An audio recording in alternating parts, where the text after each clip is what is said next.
I'm so tired of crying, but I'm out on the road again. Well, I'm so tired of crying, but I'm out on the road again. Bonjour Marie-Dominique, bonjour, ça va? Oui, très bien. Alors on va continuer notre série Le long du littoral français pour visiter les plus belles côtes. Nous avons un patrimoine hors du commun, il faut bien le dire. Hein. Oui. Hier c'était la côte d'Albâtre, et bien ce matin on fait escale dans le sud-ouest, sur la côte d'Argent, et ça va de Biscarrosse en fait, à l'embouchure de l'Adour. Exactement, ça épouse à peu près toute la ligne du département des Landes. Vous savez, ce département... Côte d'Argent, je ne savais pas, pourtant je n'habite pas très loin. Oui, vous n'habitez pas très loin. Alors effectivement, elle aurait pu se prolonger jusqu'à la frontière espagnole, voire au-delà, mais ne vous en déplaise, les Basques ont préféré garder leur côte pour eux, la côte des Basques. Et voilà, parce qu'à l'origine, on avait pensé qu'elle irait beaucoup plus loin. Et toute cette histoire, eh bien, c'est le président de l'association littéraire des Amis du lac d'Osgore qui va nous l'expliquer. Parce qu'au-delà de la côte d'Argent fait la part belle à Osgore. Osgore, la sportive, Osgore qu'on a surnommée la reine des sables, qui manie à la fois le sport et le chic. Sous les pins, elle a pas moins de 4 golfs sur 20 km à peu près. On y pratique bien évidemment le surf, tous les sports nautiques en général, et même les sports basque-hollandais que vous connaissez bien. Et puis, pas très loin de là, il y a un trésor, le courant du Ché, qui commence au lac de Léon et qui va se jeter dans l'océan. Et là, c'est un petit trésor de végétation, j'irais presque dire tropicale, sous la Pinède, que les gens connaissent peu, mais qui mérite vraiment d'être découvert. Alors, le courant du Ché. Vous allez voir, c'est très très beau, on a des images d'en haut, on s'en rend encore mieux compte. Allons-y. La Côte d'Argent.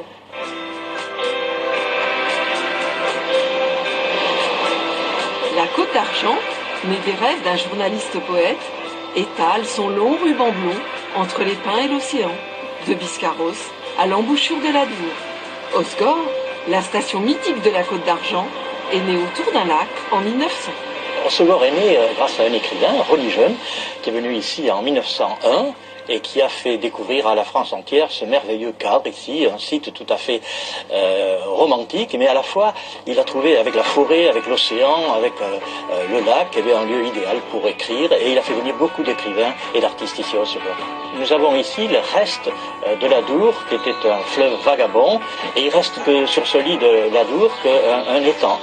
Et c'est qu'en 1576 que l'on a relié l'étang à l'océan avec un canal pour en voir le premier lac marin de France. Le Sporting représente la quintessence de l'architecture basque-hollandaise. Là vous voyez à la fois l'architecture basque avec des colonnes, avec des sculptures également. C'est plus costaud, c'est plus fort. Et puis vous voyez également l'architecture landaise qui est plus légère avec les fougères, les briques en fougères. Et donc ils ont rassemblé ces deux styles, basque fort et landais plus léger, pour faire le style basque-hollandais d'Osgore. Et ça a été une très grande découverte architecturale dans cette région d'Osgore. À ses côtés, le rail à l'ail a été construit pour les premiers championnats du monde de Cesta Punta en 1958.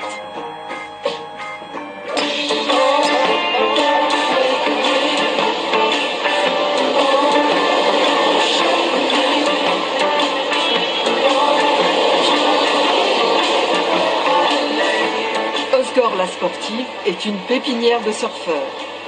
Tous au top des chevaliers de la vague dès le plus jeune âge.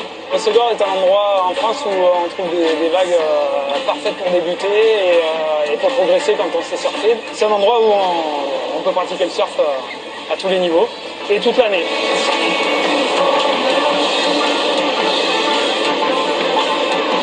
Entre l'océan, son lac et ses entrelacs, Osgore, qui balaie chaque matin ses plages, a plus d'un tour sur ses sables pour vous retenir.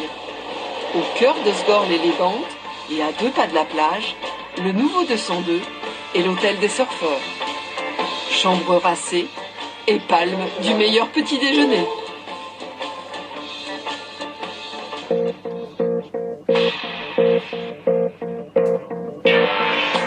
Les hortensias du lac, au style plus colonial, ont remis à l'honneur les armoiries originelles d'Osgore, bercées par le chant des sirènes. L'autre particularité de la Côte d'Argent, c'est un courant, pas très courant, le courant du Ché, qui du lac de Léon à l'océan prend son temps pour dévoiler les dessous d'une pinède tropicale insoupçonnée, aux lumières tamisées. C'est un fleuve qui fait 9 km de long, qui serpente entre les dunes et après qui va longer la dune littorale pour se jeter dans l'océan. Nous avons 17 km de sentiers pédestres qui longent l'étang et le courant du Ché. Et chaque sentier a vraiment des paysages différents et fait découvrir un petit peu toute cette diversité de paysages qu'on peut trouver sur le site. En plus, on a aménagé des sentiers d'interprétation qui permettent au public d'avoir des informations sur la richesse écologique de la réserve naturelle. La Côte d'Argent avec en prime l'exotisme à 5 minutes de l'océan. Et on s'attend pas du tout à ça, si près de l'océan. Il ne faut pas toujours rester sur la plage, il faut aller découvrir un petit peu en arrière toutes les beautés de la nature. Les sentiers battus. Voilà. Je voulais vous dire qu'il y a aussi un beau livre qui a été édité pour le centenaire, c'était en 2005, d'Osgore, La Côte d'Argent. Alors vous pourrez le trouver dans la station. Et puis 2 livres, un chez Atlas et l'autre chez Ouest France, Les 100 plus beaux sites sauvages de France et les baignades sauvages en France. Alors pour sites sauvages, le courant du Ché, on peut pas trouver mieux. Et puis baignades en même temps, sauvages, dans le même genre. Les plages où il n'y a pas de monde, alors ça, je prends. Voilà, où il n'y a personne. Merci, les plages tranquilles. Merci beaucoup, Marido.